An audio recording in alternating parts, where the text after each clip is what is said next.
सदगुरु कबीर कहते हैं भोला लोग कहे घर मेरा। यही पद को मैंने बोला। वे भोले हुए हैं जो लोग कहते हैं यह घर मेरा है, मकान मेरा है, जमीन मेरा है, पुत्र पुत्री मेरा है, पत्नी मेरी है, संपत्ति हमारी है, ये खजाना मेरा है, ये रुपया मेरा है। मेरा मेरा कह गए लागुन काहो के साथ, अपनी करी गए रावणा अपनी दशरथनाथ। बीजक की वाणी है। साहब बहुत सुंदर समझाते हैं कि भगवान राम जब दुनिया से गए तो उनके साथ में लक्ष्मण नहीं गए।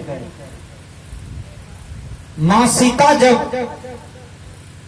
मिट्टी के अंदर में चली गई, डेट कर गई, मर गई, शरीर को त्याग कर दी, तो उनके साथ में राम भी नहीं गए।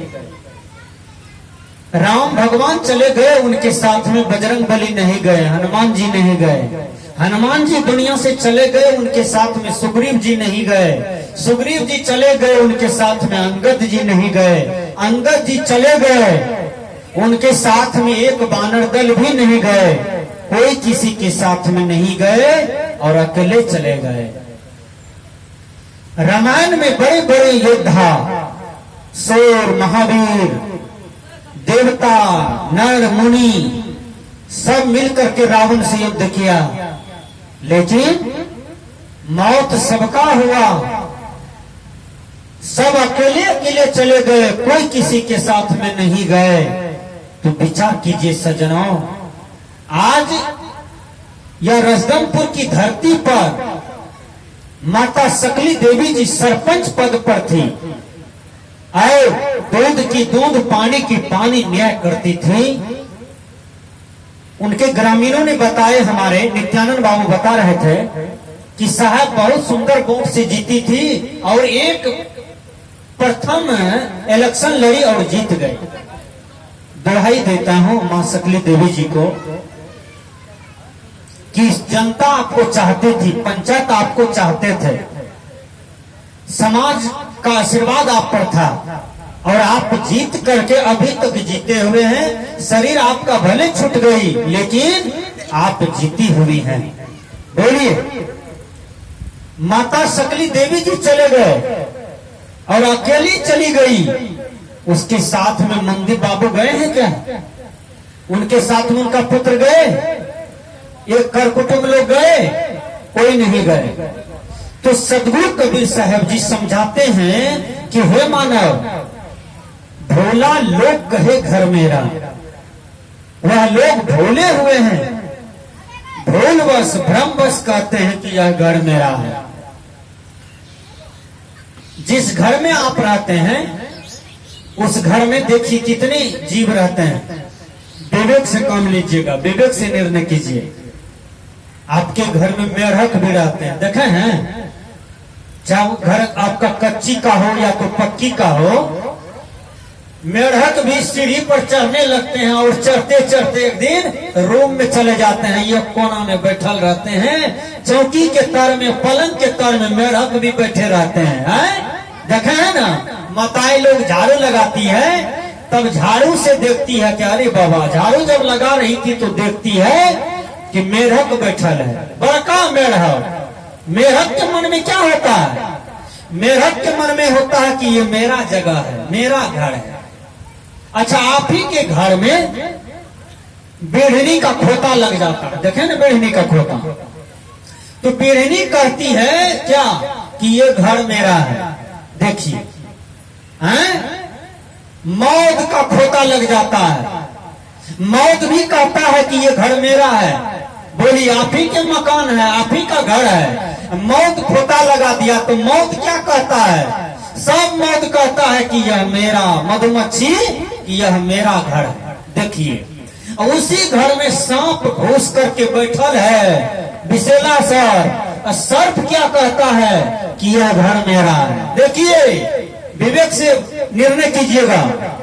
और उसी घर में तिलचिट्टा है, घुरघुरा है, बिच्छा है, चुट्टा है, उसी घर में ढेरी कीड़ा मकोड़ा रहता है, तो वो सब क्या कहता है कि यह घर मेरा है। देखिए कहता है ना, तो बोलिए, एक तरफ आपके पास कागज है, भारत सरकार आपको दिया है कागज, प्रमाणित किया है कि 4 कट्ठा जमीन आपका है, मकान भी आप ही का है, घर भी आप ही बनाए हुए हैं, और ये घर आपका है। बोलिए, आपके पास कागज है, लेकिन इतना जीव जंतु जो आपके मकान में रहते हैं, वो कहता है ये मेरा घर है। तो आप विचार कीजिए घर भैया कि घर आपका है कि घर चुट्टा पिपड़ी का है, मधुमक्खी बिढ़नी मेढक का है। बोलिए, सदगुरु कबीर कहते हैं कि घर किसी का नहीं है, मकान किसी का नहीं है, शरीर किसी का नहीं है, जिंदगी किसी का बस में नहीं होता है, जीवन किसी का बस का चीज नहीं है, आत्मा स्वतंत्र है, आत्मा कर्मानुसार पराधीन हो जाता है। जब तक प्रारब्ध कर्म आपका तगड़ा है, वर्तमान कर्म तगड़ा है, आपका जीवन रूपी नैया बढ़िया चलता है।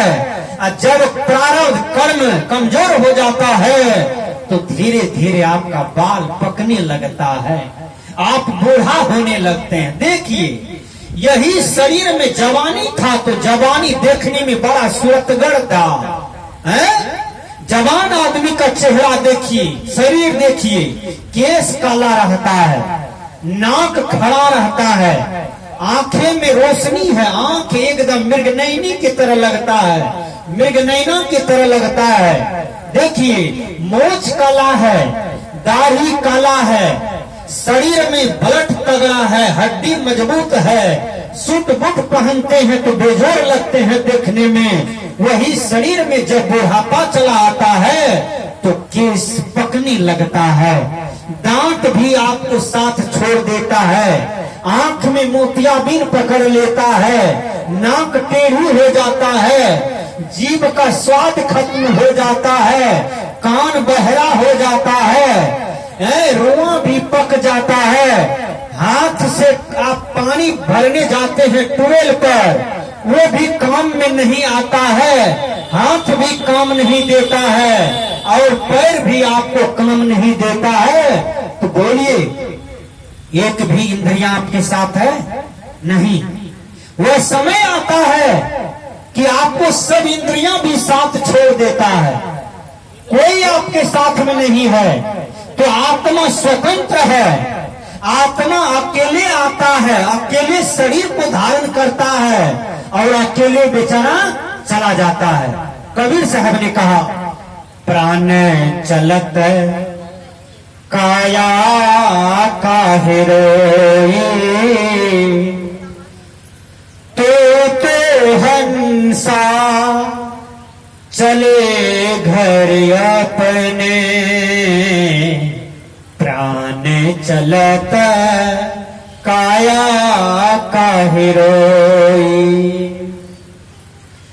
जीव प्रपंच तभी तक रहता है जब तक वह अज्ञान में है, जब तक वह बोध में नहीं है, अपने स्वरूप में नहीं है, तब तक वह परतंत्र है। जब जीव पूर्ण ज्ञान का विकास कर लेता है, आत्मज्ञान की विकास कर लेता है, तब जीव स्वतंत्र हो जाता है और जीव मुक्त हो जाता है। संस्कृत के विद्वान ने कहा, स्वयं कर्म करोत्या आत्मा स्वयं तत्फल मसनुते, स्वयं भरमति संसारे स्वयं तस्मात् विमुच्यते। यह आत्मा स्वयं कर्म करती है, स्वयं फल भोगती है, स्वयं अज्ञान से जब ज्ञान का विकास करती है, तब यह आत्मा मुक्त हो जाती है। प्रश्न खड़ा होता है, आप लोग को भी मन में आता होगा कि जब कोई मर जाए तो कतः जाए। इसको हिंदी में कहते हैं, जब कोई मर जाता है तो वो कहाँ चला जाता है, यानी हंसा कहाँ चला जाता है। आज मैं इस पर थोड़ा सा वर्णन करूं ताकि आप लोग भी सब दिन हंसते रहिएगा, आपको डर नहीं होगा कि मरने के बाद हम कहाँ चले जाते हैं?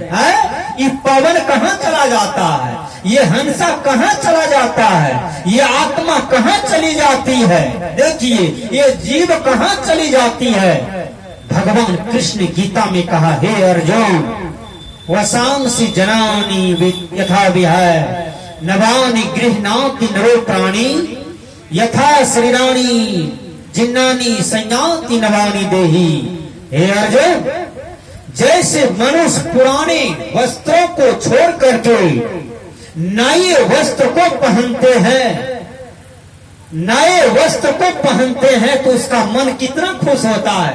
देखे है ना, जिस दिन धोती पहनिए नबका, कुर्ता पहनिए नबका गमछा लीजिए, मुरट्ठा बांधिए, देखिए कितना आनंद मिलता है? लड़का सब देखिए दशहरा में कपड़ा पहनते हैं, छठ पूजा में पहनते हैं, 10,000 में जीन्स पैंट खरीद करके लाते हैं, और लड़का लोग को मन आनंदित रहता है, हम तो नया कपड़ा पहने हैं। माताएं लोग को देखिए दशहरा में, छठ में, दीपावली में नई कपड़ी पहनती है, नए कपड़े पहनती है, और मन में बड़ी खुशी रहती है कि हम तो 5,000 का साड़ी पहने हैं, तो बड़ी खुशी होती है। भगवान कृष्ण कहते हैं, हे अर्जुन, जैसे मनुष्य पुराने वस्त्रों को छोड़ करके नवीन वस्त्र धारण करते हैं, उसी प्रकार यह आत्मा पुराने शरीर को छोड़ करके नवीन शरीर को प्राप्त कर लेते हैं। एक प्रश्न खड़ा होता है, वह नया शरीर क्या है? पुराना शरीर किसको कहते हैं? मैं बता देता हूं। पुराना शरीर का मतलब होता है बुढ़ापा शरीर। ध्यान दीजिएगा, पुराना शरीर का मतलब बूढ़ा शरीर, बूढ़ी वाली शरीर है, इसको पुराना शरीर कहा जाता है। लेकिन और एक पुराना शरीर होता है, उसको मैं लिखा देता हूं, उस पर किसी किसी का विवेक दृष्टि पड़ता है। वो शरीर क्या है? रोग वाला शरीर, रोग वाला शरीर, बीमारी वाला शरीर, उसको भी पुराना शरीर माना जाता है अध्यात्म दृष्टि से। मैं बता देता हूं कैसे। जवान आदमी है, रोग धर लिया, भयंकर रोग, तो मर जाता है कि नहीं? बोलिए, तो पुराना शरीर हुआ कि नहीं है?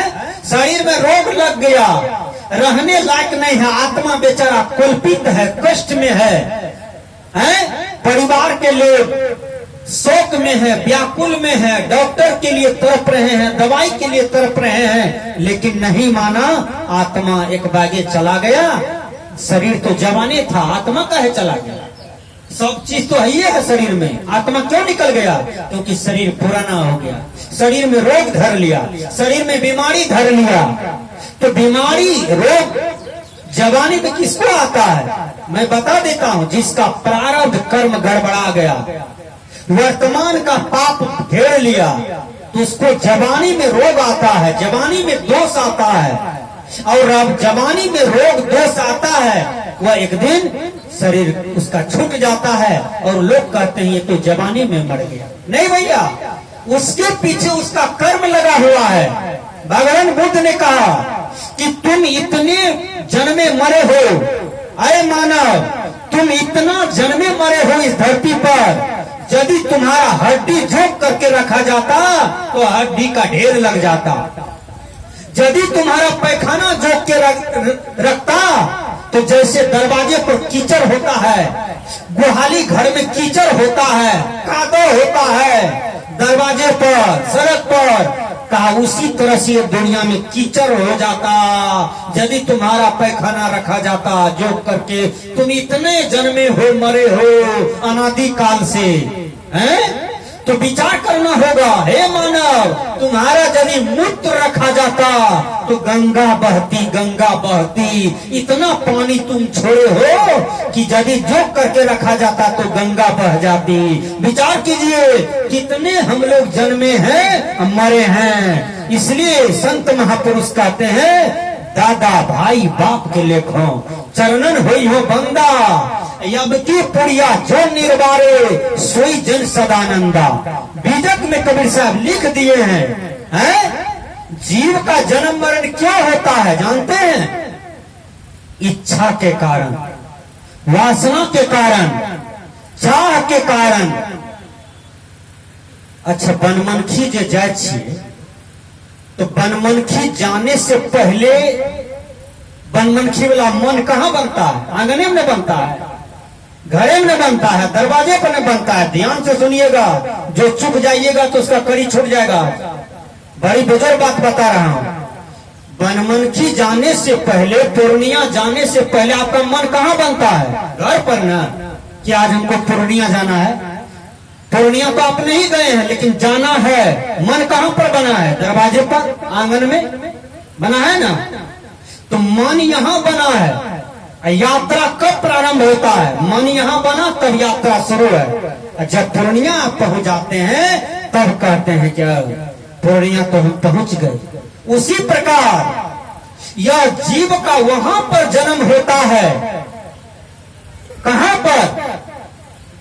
जैसा जैसा इसका कर्म का वासना है, कर्म की चाहना है, उसी योनि में वह चला जाता है। मैं बता देता हूं, जो कुत्ता को मार करके खाता है जिंदगी भर, वो कुत्ता योनि में चला जाता है। धर्मस्वरूप साहब जी लिखते हैं, जाही जाही चिंतन करत जीवनी दिन, ताही योनि करे पुनी वास आस्त जो हो। बंदे कर ले आपने मेरा, कबीर साहब ने कहा। देखिए, आप जियत लखू आपे ठोर करो, मोए कहां घर तेरा। कबीर साहब भी कहते हैं, जियत न तरी है मुए का तरे हैं, जियत ही जो न तरे। कबीर साहब कहते हैं कि मछली खाने वालों, तुमको मछली में जन्म होगा। ध्यान दीजिएगा। डोका सिकवा खाने वाले, काखुर खाने वाले, बेंग खाने वाले, बंदर खाने वाले हैं, विचार कीजिएगा, उसको उसी जोनी में जाना होगा। क्योंकि आपका वासना उसी ढंग से बना है। शरीर मनुष्य का छूट जाएगा, लेकिन जोनी में जाना होगा आपको, क्योंकि आपने जैसा कर्म किया है वैसा योनि को धारण किया है। आज मनुष्य जोनी में बहुत आदमी है।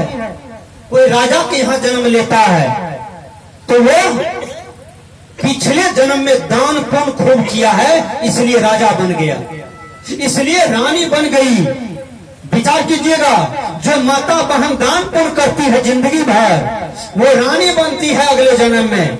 जो पिता लोग, भाई लोग दान पुण्य करते हैं, वो राजा बन जाते हैं, राष्ट्रपति बन जाते हैं, प्रधानमंत्री बन जाते हैं, मुख्यमंत्री बन जाते हैं, बड़ा बड़ा MP MLA बन जाते हैं। वो भी देश समाज का राजा बनता है। ये दान पुण्य कर्मों का परिणाम है। इसलिए दान पुण्य भी खुला दिल से करना चाहिए, सबको करना चाहिए, और कभी भी किसी को कंजूस नहीं बनना चाहिए।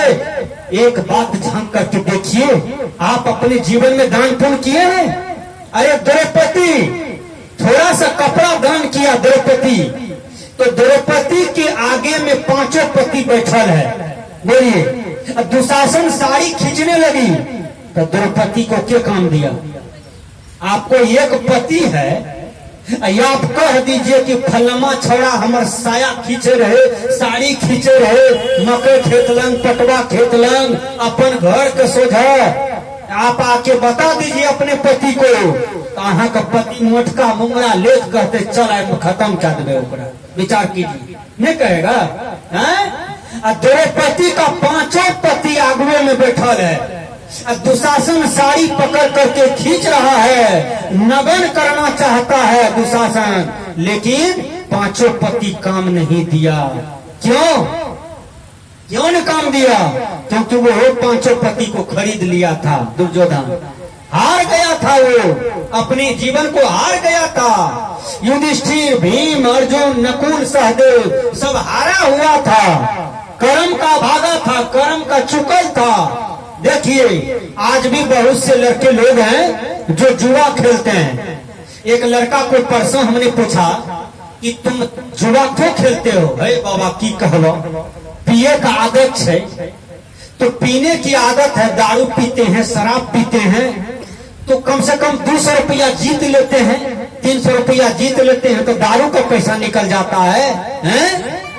ताड़ी का पैसा निकल जाता है, शराब का पैसा निकल जाता है, मांस खाने का पैसा निकल जाता है। और ये गंदी आदत हमारे लड़के लोग में है, हमारे भाई लोग में है। विचार कीजिए। तो हमने कहा द्रौपदी को पांचों पति काम नहीं दिया, तो द्रौपदी को कौन काम दिया? द्रौपदी का अपना कर्म काम दिया। दुर्वासा ऋषि स्नान कर रहे थे पोखर में, द्रौपदी साड़ी चीर करके नंगोटी दान किया। देखिए, नंगोटी दान किया। इसलिए दुर्वासा ऋषि आशीर्वाद दिया कि बेटी, जिस तरह से तुम हमारी इज्जत को ढकी हो, उसी तरह से तुम्हारा भी इज्जत सब दिन ढकले रहेगा। कभी तुमको कपड़ा देह पर से नहीं खाली रहेगा, सब दिन तुमको कपड़ा देह पर रहेगा। दुशासन कितना साड़ी खींचे, लेकिन कपड़ा उसके देह पर ऑटोमेटिक हो जाता था। क्यों? मिथ्या है न देव ऋषि वाणी। देखिए, संतों का आशीर्वाद दिया हुआ था, संतों का आशीर्वाद दिया हुआ था, इसलिए द्रौपदी के देह पर से साड़ी नहीं जाता था। देखिए, संत में क्या शक्ति होता है और संत के वाणी में क्या शक्ति होता है। इसलिए हमने कहा कि कबीर साहब कहते हैं, भोला लोग कहे घर मेरा, यह जीव कहाँ चला जाता है मरने के बाद, ये विषय है मेरा। जाही जाही चिंतन करत जीव निस दिन, ताही योनि करे पुनि वास आस तजो। दो बातें धर्मस्वरूप साहब जी बतलाते हैं। वास आस तजो, जाही जाही चिंतन। चिंतन देखिए, चिंतन क्या होता है? चिंतन मन में होता है, मनन मन में होता है। देख लीजिए, चिंतन मनन ये मन में होता है। विचार कीजिएगा। चिंतन के अनुसार कर्म होता है, जैसा कर्म करेंगे वैसा जोनी में आपको जाना होगा। मनुष्य जोनी में आप जाना चाहते हैं मर करके, तो कौन सा कर्म करना पड़ेगा मैं बता देता हूं। आपको जिंदगी भर मानवता का पालन करना होगा। मानवता का मतलब, विचार कीजिएगा, मानवता का मतलब, मानवता का मतलब जिसके अंदर में मनन करने की क्षमता हो, विचार करने की क्षमता हो, विवेक करने की क्षमता हो, और सुंदर चाल चलने की क्षमता हो, सुंदर व्यवहार करने की क्षमता हो, सुंदर खान पान खाने की क्षमता हो, उसी को मानवता कहा जाता है। विचार कीजिएगा। इसलिए सदगुरु कबीर कहते हैं कि दादा भाई बाप के लेखों चरण हुई हो बंदा। तो ये आत्मा कहाँ चली जाती है मैं बता देता हूँ। शरीर छूटने के बाद यह आत्मा ऊपर नहीं जाता है, भगवान के घर नहीं जाता है, ईश्वर सतलोक नहीं जाता है, स्वर्गलोक नहीं जाता है, इंद्रासन गोलोक विष्णु लोक शिवलोक ब्रह्मलोक कहीं नहीं जाता है। शरीर से जब आत्मा निकस जाता है तो वह कहाँ जाता